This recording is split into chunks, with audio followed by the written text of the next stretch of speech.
Hi friends, 7 days forgiveness ചലഞ്ചിന്റെ 3-ാം ദിവസത്തിലേക്ക് എല്ലാവർക്കും സ്വാഗതം. ആദ്യത്തെ ദിവസം നമ്മൾ വേദനയെ അംഗീകരിച്ചു അല്ലേ? ഇനി 2-ാമത്തെ ദിവസമോ നമ്മൾ വേദനയോടൊപ്പം ഇരിക്കാനും നമ്മുടെ വികാരങ്ങളെ അനുഭവിക്കാനും പഠിച്ചു. ഇന്ന് നമ്മൾ ഒരു വെല്ലുവിളി നിറഞ്ഞ എന്നാൽ വളരെ ശക്തമായ ഒരു പടിയിലേക്ക് കടക്കുകയാണ്. നമ്മളെ വേദനിപ്പിച്ച വ്യക്തിയെ മറ്റൊരു കാഴ്ചപ്പാടിൽ നിന്ന് കാണാൻ ശ്രമിക്കുകയാണ്. ശ്രദ്ധിക്കുക, ഇത് അവരുടെ തെറ്റിനെ ന്യായീകരിക്കലല്ല, ഇത് സംഭവിച്ചത് ശരിയാണെന്ന് പറയലുമല്ല. ഇത് വെറും ഒരു പുതിയ മനസ്സിലാക്കലിലേക്കുള്ള യാത്രയാണ്. കാരണം പലപ്പോഴും ക്ഷമിക്കാൻ തടസ്സമാകുന്നത് സംഭവമല്ല, സംഭവത്തെക്കുറിച്ചുള്ള കാഴ്ചപ്പാടാണ്. നിങ്ങളുടെ ഹൃദയത്തിന്റെ ഭാരം കുറയ്ക്കുന്നതിന് വേണ്ടിയിട്ട് വീഡിയോ സ്കിപ്പ് ചെയ്യാതെ മുഴുവനായി തന്നെ കാണുക. വീഡിയോ ഇഷ്ടമായാൽ ലൈക്ക് ചെയ്യാനും ഷെയർ ചെയ്യാനും കമന്റ് ചെയ്യാനും മറക്കരുത്. കൂടുതൽ ഫ്രീ ക്ലാസ്സുകൾ കിട്ടുന്നതിന് വേണ്ടിയിട്ട് താഴെ ഡിസ്ക്രിപ്ഷൻ ബോക്സിൽ കൊടുത്തിട്ടുള്ള വാട്സപ്പ് ഗ്രൂപ്പിൽ ജോയിൻ ചെയ്യുക. പോസിറ്റീവ് വൈബുള്ള ഒരു കമ്മ്യൂണിറ്റിയുടെ ഭാഗമായി മാറുക. അതുകൂടാതെ എല്ലാ ദിവസവും രാത്രി 9 മണിക്ക് അവിടെ ഫ്രീ ക്ലാസ്സുകൾ നടന്നുകൊണ്ടിരിക്കുന്നുണ്ട്.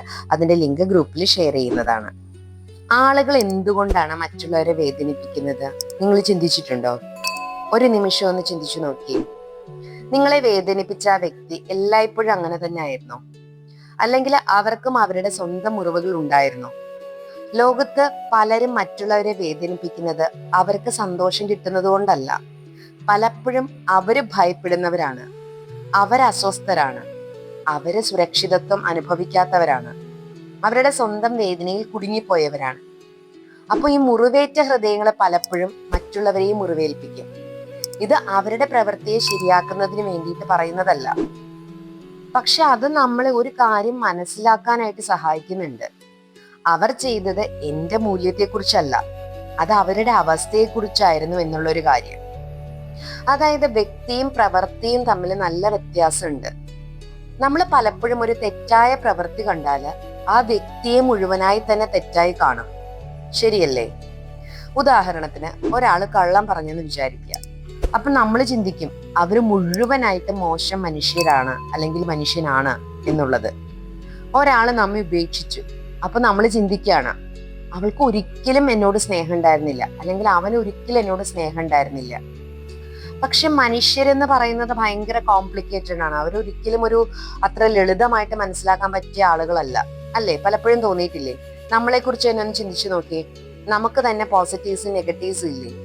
അതുപോലെ തന്നെ ഒരു വ്യക്തിക്ക് നല്ല ഗുണങ്ങളും ചീത്ത ഗുണങ്ങളും, അതായത് ഒരാൾക്ക് ശരികളും തെറ്റുകളും അയാളുടെ ജീവിതത്തിൽ ഒരുമിച്ചുണ്ടാകും, അല്ലേ? നല്ല ഗുണങ്ങളും ഉണ്ടാവും, ചീത്ത ഗുണങ്ങളും ഉണ്ടാവും. ഇന്ന് നമ്മൾ ചിന്തിക്കേണ്ട ഒരു കാര്യം എന്താണെന്ന് വെച്ചാല്, ഒരു വ്യക്തിയെ അവരുടെ പ്രവൃത്തിയിൽ നിന്ന് നമുക്ക് വേർതിരിച്ച് കാണാൻ പറ്റും. അവർ ചെയ്ത പ്രവൃത്തി തെറ്റായിരിക്കാം, പക്ഷെ അതൊരു മനുഷ്യനാണ്, അല്ലെങ്കിൽ അവര് മനുഷ്യരാണ് എന്നുള്ളൊരു ചിന്ത നമുക്ക് വേണം. ആ വ്യക്തികൾക്ക് അല്ലെങ്കിൽ ആ വ്യക്തിക്ക് ഭയങ്ങളും പരിമിതികളും മുറിവുകളും ഉണ്ടാകാം, അല്ലേ? ഇപ്പൊ നിങ്ങൾ ജസ്റ്റ് കണ്ണുകളൊന്നും അടച്ച് എല്ലാവരും ശാന്തമായിട്ട് ശ്വാസം ഒന്ന് എടുക്കുക. നിങ്ങളെ വേദനിപ്പിച്ച വ്യക്തിയെ മനസ്സിൽ കൊണ്ടുവരിക. എന്നിട്ടിപ്പോ നിങ്ങൾ നിങ്ങളോട് തന്നെ ചോദിക്കുക, അവരുടെ ജീവിതത്തിൽ അവരെന്തൊക്കെ അനുഭവിച്ചിട്ടുണ്ടാകാം? അവരുടെ ഭയങ്ങൾ എന്തെല്ലാം ആയിരുന്നിരിക്കാം?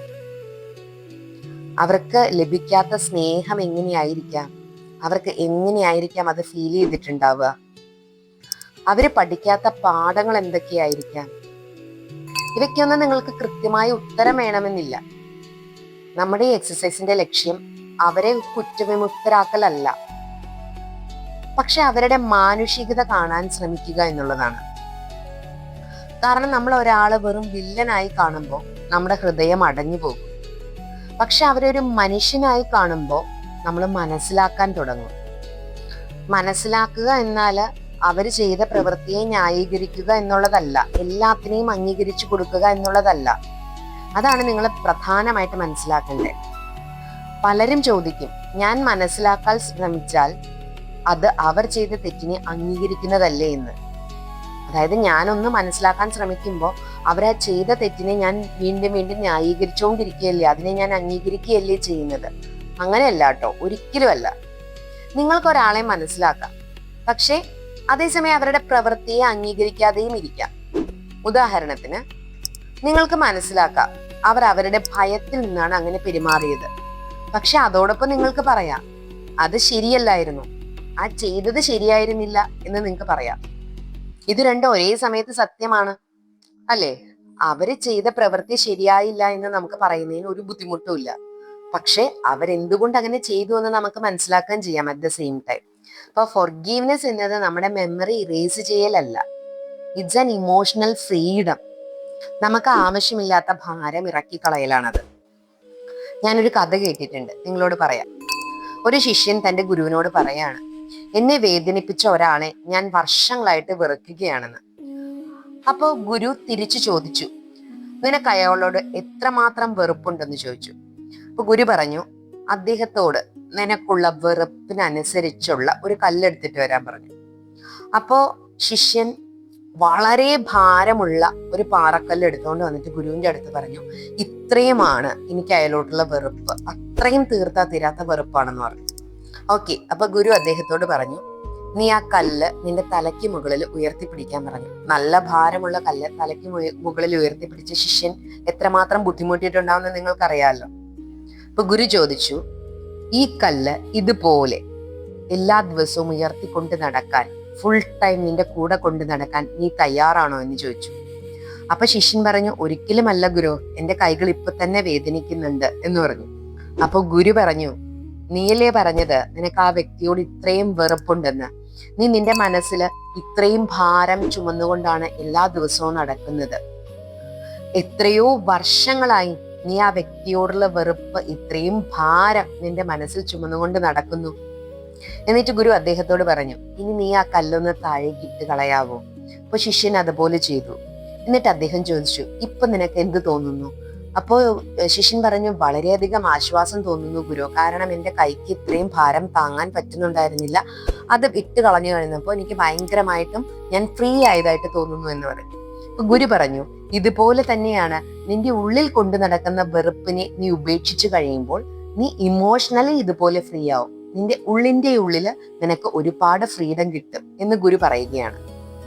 പലപ്പോഴും നമ്മൾ മറക്കുന്നത് ഇതാണ്, വെറുപ്പ് പലപ്പോഴും മറ്റൊരാളേക്കാൾ നമ്മളെ തന്നെയാണ് ക്ഷീണിപ്പിക്കുന്നത്. അപ്പോ ഇന്ന് നിങ്ങളുടെ ഉള്ളിലുള്ള ആ കല്ല്, ആ വെറുപ്പിന്റെ കല്ല് അല്പം താഴെ വെക്കാനൊന്ന് ശ്രമിച്ചു നോക്കൂ. ഇനി നിങ്ങളൊരു പേപ്പർ എടുക്കുക, ഇനി അതിൽ നിങ്ങൾ എഴുതുക, നിങ്ങൾക്ക് വെറുപ്പുള്ള ആ വ്യക്തിയിൽ നിങ്ങൾ കണ്ട 3 നല്ല ഗുണങ്ങൾ എന്തൊക്കെയാണെന്ന് എഴുതുക. അത് കണ്ടെത്താൻ വളരെ ബുദ്ധിമുട്ടാണെങ്കിൽ പോലും അതിനുവേണ്ടി നിങ്ങൾ ശ്രമിക്കണം. അതിനുശേഷം നിങ്ങൾ എഴുതുക. ആ വ്യക്തിയുടെ 3 ഗുണങ്ങൾ എഴുതിയതിനു ശേഷം അതിന്റെ താഴെ അടുത്ത ഹെഡിങ് നിങ്ങൾ എഴുതണം, അവർ എന്നെ പഠിപ്പിച്ച 3 പാഠങ്ങൾ എന്തൊക്കെയാണെന്ന്. ആ വ്യക്തി അല്ലെങ്കിൽ നമ്മൾക്ക് വെറുപ്പുള്ള ആളുകൾ നമ്മളെ പഠിപ്പിച്ച 3 പാഠങ്ങൾ എന്തൊക്കെയാണ് നിങ്ങൾ എഴുതുക. ഇപ്പൊ എക്സാമ്പിൾ പറയുകയാണെങ്കിൽ, നമ്മളുടെ ബൗണ്ടറീസ് ക്ലിയർ ആയിട്ട് നിശ്ചയിക്കാൻ അവർ നമ്മളെ പഠിപ്പിച്ചു. നമ്മളെ സ്വയം ബഹുമാനിക്കാൻ പഠിപ്പിച്ചു, സെൽഫ് റെസ്പെക്ട്. പിന്നെ ശരിയായ ആളുകളെ തിരഞ്ഞെടുക്കാൻ നമ്മളെ പഠിപ്പിച്ചു. കാരണം അവരാണ് നമ്മൾ തിരഞ്ഞെടുത്തിരുന്ന ആളുകളെ, പക്ഷെ അവരല്ല, കുറച്ചുകൂടെ നല്ല ആളുകളെ വേണം തിരഞ്ഞെടുക്കാൻ അവർ നമ്മളെ പഠിപ്പിക്കുകയല്ലേ ചെയ്തത്. അപ്പോൾ വേദനകൾ പോലും ചിലപ്പോൾ നമുക്ക് ഗുരുവായേക്കാം. അപ്പൊ ആ ഒരു പുതിയ ബോധ്യത്തിൽ നിന്ന് നിങ്ങൾ ഇരിക്കുന്നിടത്ത് തന്നെ സുഖാസനത്തിൽ ഇരിക്കുക. തറയിലിരിക്കുന്നവരാണെങ്കിൽ സുഖാസനത്തിൽ ഇരിക്കുക, കൈകൾ മടിയിൽ തുറന്നു വെക്കുക, നടുനിവർത്തിയിരിക്കുക. കസേരയിൽ ഇരിക്കുന്നവരാണെങ്കിൽ കാലുകൾ താഴെ മുട്ടിച്ചു വെക്കുക, കൈകൾ മടിയിൽ തുറന്നു വയ്ക്കുക, നടുനിവർത്തിയിരിക്കുക. എന്നിട്ട് മെല്ലെ കണ്ണുകൾ അടയ്ക്കുക. ഒരു ദീർഘനിശ്വാസം എടുക്കുക. മെല്ലെ ശ്വാസം പുറത്തേക്ക് ഇടുക. എന്നിട്ട് മനസ്സിൽ ഈ വാക്കുകൾ ആവർത്തിക്കുക. ഞാൻ മനസ്സിലാക്കാൻ തയ്യാറാണ്. ഞാൻ വെറുപ്പിന്റെ ഭാരം കുറയ്ക്കുന്നു.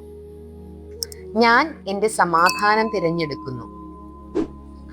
ഞാൻ സുഖപ്പെടുകയാണ്. എൻ്റെ ഹൃദയം കൂടുതൽ സ്വതന്ത്രമാകുന്നു. ഒന്നുകൂടെ റിപ്പീറ്റ് ചെയ്യുക. ഞാൻ മനസ്സിലാക്കാൻ തയ്യാറാണ്. ഞാൻ വെറുപ്പിന്റെ ഭാരം കുറയ്ക്കുന്നു. ഞാൻ എൻ്റെ സമാധാനം തിരഞ്ഞെടുക്കുന്നു. ഞാൻ സുഖപ്പെടുകയാണ്. എൻ്റെ ഹൃദയം കൂടുതൽ സ്വതന്ത്രമാകുന്നു.